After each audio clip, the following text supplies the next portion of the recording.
Hey yo, I'm Tom Vassell. Jason Levine. Today we're taking a look at a game that is, I love the name of this game, Chariot Race. It says it all right there. It's just a terrible name for a game. Chariot Race. Not Clash of Titans or Wheels on Bar. It's just Chariot Race. Yeah. Okay, but what actually is really interesting about the game that will draw people to it is the designer, Matt Leacock. You may have heard of Pandemic. Yeah. Legacy. It's definitely that guy.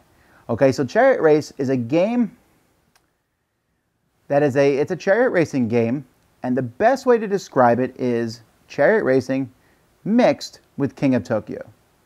Does that sound reasonable? Yes. Let's take a look.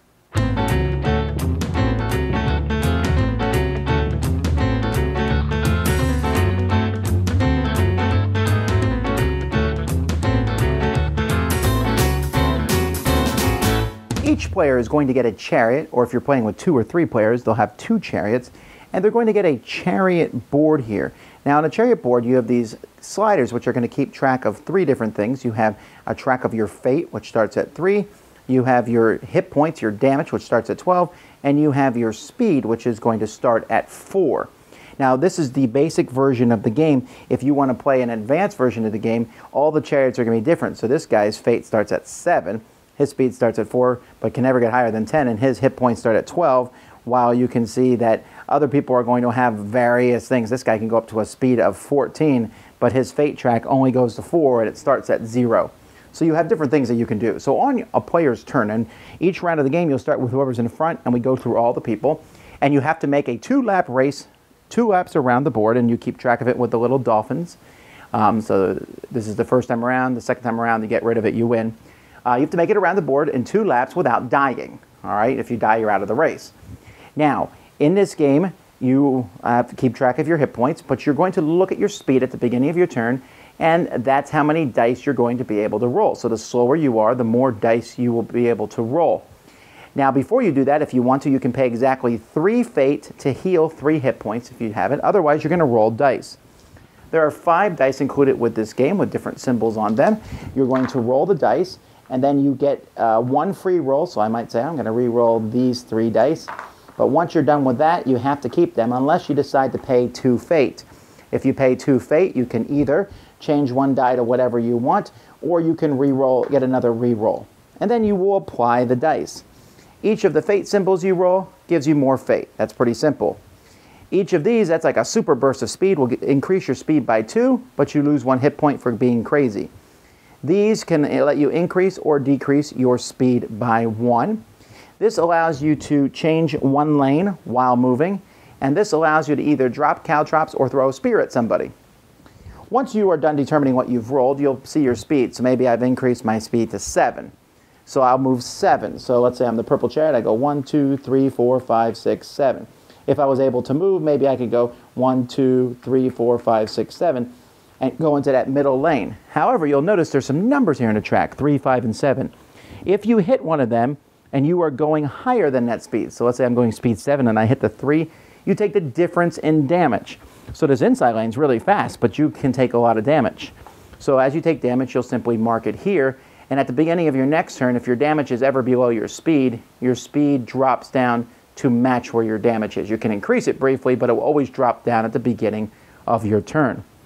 You can drop a caltrop if you roll one of those in any space that you've gone through, and anytime someone else goes through one of those, it's removed and does 1 damage to them.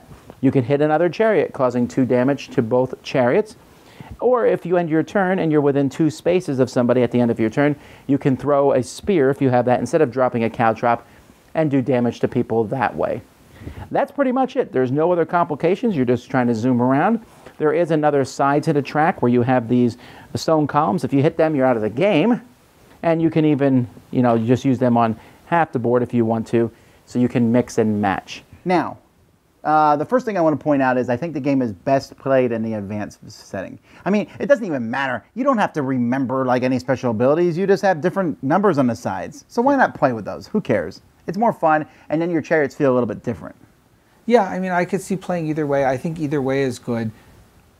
The advanced side obviously gives you the variable abilities, and everyone's slightly different. Like one horse can race faster, and one horse has more of the coins to spend. So each one has its own little special ability. But I will tell you this, straight up now, this is not a game of strategy.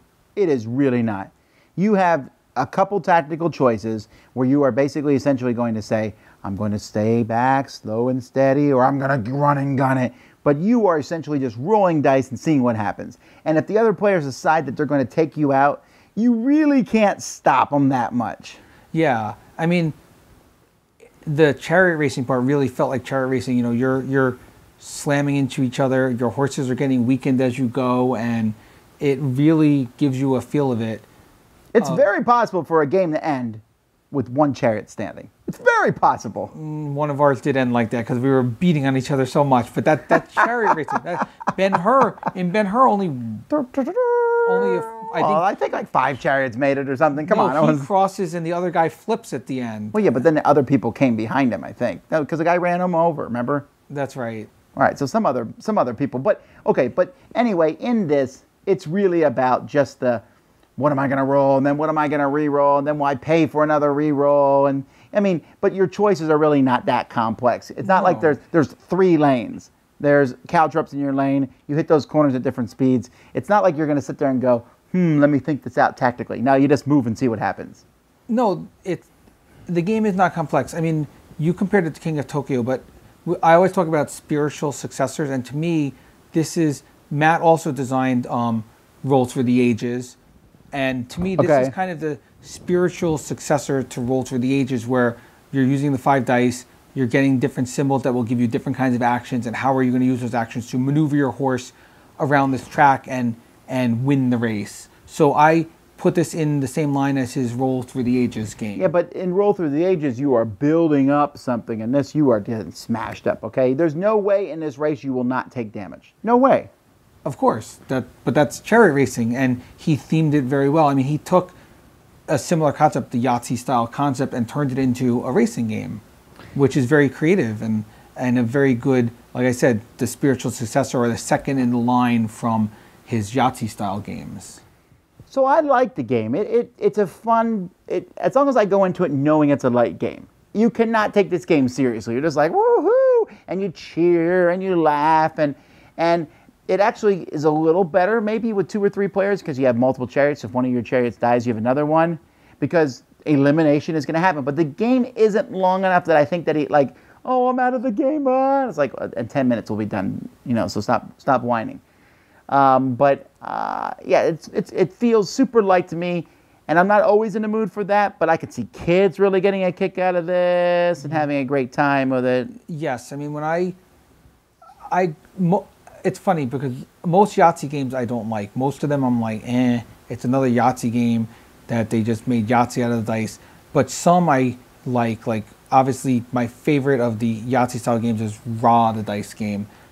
But I think this one is one of the better Yahtzee games. The fact that you have the racing going on with the dice and it's not just a Yahtzee style game to check things off on a board like most of them are. This one's a step up from your standard Yahtzee style game, I think. So what's your awesomeness rating? A 7. A 7? I'm going to give it a 6.5. I think it's a fine game. It's entertaining. Dumb name, but the components could have been maybe a little nicer. Now, you're a chariot racing fan. Yes. But your favorite game, I'm going to guess, is Circus Maximus? For chariot racing games, yes, Circus Maximus. But that's a more complex version than this. Yes, it's much more complex than this. But this is really light, and sometimes that's all you're in the mood for. And if you like the whole Yahtzee mechanism, roll dice and pick some dice and roll them again, you'll like this. It does let you differentiate between the chariots too. So I think people will have a rollicking good time. I'm not sure it will be a memorable game where you'll be like, remember that game of Chariot Race where everyone got blown up and died? And I'd be like, that was every game. That's every game.